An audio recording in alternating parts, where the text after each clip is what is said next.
Eller sənə qibtə edir şəhidim. Eller sənə hörmət edir şəhidim. Öz canını fəda edən vətənə, düşməninə nifrət edən şəhidim.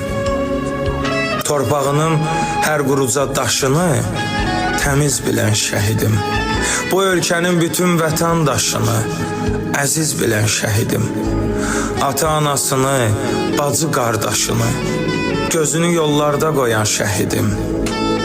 Tarix yazan şəhidlərin adını bir şeirdə mən yazanda utandım. O igidlər gedib şəhid oldular. Mən sağ qaldım, sağ qalmağa utandım. Mən bir ömür yazsam belə şeirlər, yenə keçməz qalxdıqları zirvəni. Bir şəhidin bəxtin yazıb ağladım.